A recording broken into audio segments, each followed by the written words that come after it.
Congressman, good to have you here. This is a very serious topic. I mean, you're calling out members of your own party. Can you explain your frustration? Well, Stephanie, this is deeply, deeply personal. I'm 52 years old, and this is the first time in my entire life I have felt compelled to speak up, to stand up, and do it as loudly as possible. You know, I don't have the platform that some of my progressive colleagues do on social media, and I'm asking for some empathy, some compassion, and the recognition that this is real. And Stephanie, I promised my great-grandparents when I listened to their stories about the pogroms that they escaped in Eastern Europe, about the Holocaust, about my hometown, Minneapolis, being the most anti-Semitic city in the entire nation in the 1940s. You know, we're accustomed to swastikas painted on synagogues and our cemeteries defaced. But when I see violence in the streets, I see Jewish people being attacked for simply being Jewish in our country, in the United States of America, darn right, I'm going to speak up and ask with compassion and vigor that my colleagues speak up. And I want to say this, too. What I'm seeing on the right, Marjorie Taylor Greene talking about Nazis every other day. I saw the Confederate flags and the Hitler shirts in the United States Capitol on January 6th when we were attacked with the insurrection. We've got a crisis of compassion and empathy in our country, and I'm going to do everything that I can to bring attention to it and implore that my fellow countrymen and women do something. How frustrating is it, right? You said just moments ago you don't have as big of a platform as some of the more extreme members of either party, really. How frustrating is it for you that headlines looking for, compassion and care don't get as much attention as the full-blown crazy?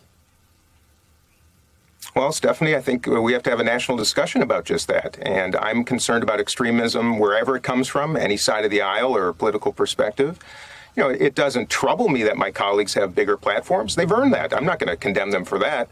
But I ask that they use those platforms to bring us together, to point out where we can be more compassionate to one another. I'm not trying to dissuade them from speaking their truth with authenticity, and they have a lot of good to share. But I'm asking for a little bit of recognition, too, that during a time in our nation's history when so many minority communities are under attack, that we unify rather than further divide. And that's my mission. And I'm asking anybody who has those platforms to take a breath and recognize how important this is to a community that has long found a home in the Democratic Party, mind you, since Truman, Hubert Humphrey, a dear friend of the Jewish community. But the Jewish community in this country is feeling awfully uncomfortable right now for reasons that many can imagine based on just the litany of attacks that you just referenced on your show. But what you're saying is pretty serious. I mean, you are putting colleagues of yours in the hot seat, basically saying, how come some progressive members are quick to criticize Israel and slow to show concern about anti-Semitism? I mean, those are serious accusations. Have you gotten any response? Sure. You can imagine the response I've gotten. A lot of it positive. I've gotten a lot of condemnation, which, frankly, validates my whole point. Now, I want to refer to Richie Torres, a wonderful new member of Congress, a progressive, a gay man from New York City, who has a great fondness for Israel because he recognizes it is the most progressive nation in the Middle East. He knows that only in Israel can a gay man not just survive, but thrive. Only in Israel is the entire population afforded rights, including Arabs. In fact, Arabs have more rights in Israel, Arab citizens of Israel, than they do in Arab countries in the Middle East, for goodness sakes. You know, these are truths. Women's rights are protected.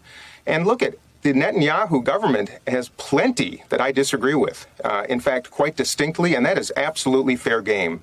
But if you notice, a lot of people condemn leaders of other countries, Putin, Kim in North Korea, all around the country, all around the world, except in Israel, it's the country that is often condemned. That's troublesome to me, and that's where I link anti-Semitism to the condemnation of Israel rather than its leaders. And by the way, we had a president recently, too, who drew the ire of many of us. It was he that drew the ire, not the United States of America. There is a difference, and I want to point out that connection. Looking for a little bit more empathy, understanding, and most importantly, Stephanie, an understanding of history, including 20th century history. Let's go more broader in terms of policy and influence in politics and really across the Democratic Party. we know that there are an awful lot of Americans across the country that are moderate Democrats, moderate Republicans. Earlier this week, I was asking Jake Sherman from Punchbowl News about the infrastructure deal, about why we don't hear more from moderate Democrats. Are they behind all of the spending initiatives? And he said, you're not going to hear from them. They're wimps. Huh.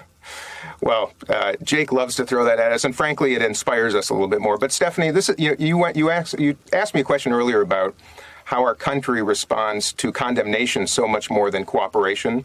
The work of my colleagues on the Problem Solvers Caucus, the moderates on both sides of the aisle, we're workhorses. We're not show horses. We don't raise our hands to be on TV every single night. We don't have massive social media platforms. We're actually doing the work behind the scenes, meeting with one another, trying to find bridges to cooperation. So this is nonsense to say that somehow it's a failure. But Congressman, what does that work get you in terms of policy? Ultimately, Stephanie, if the United States of America and American voters believe that the path to prosperity and peace and security is through two sides further retreating to corners, throwing political firebombs at one another, and a fringe on each side essentially being the voices of the entire Republican and Democratic Party, if that's what America wants, well, we're getting that right now.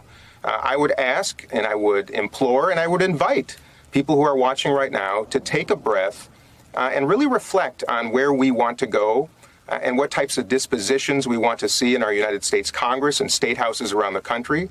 I'm not condemning my own party. I'm not condemning the Republican Party, but I'm encouraging thoughtful, like-minded Americans, no matter your politics, to recognize that we have got to start breaking bread together before we destroy Americans' comprehensive faith in government. I'm trying to do that work quietly and the way that I was taught to do it in a manner that I think is becoming of a member of Congress. That is not how many of my colleagues act. I'm trying to encourage a little bit of a change of behavior, and I think that is the path to better policy. Time will tell.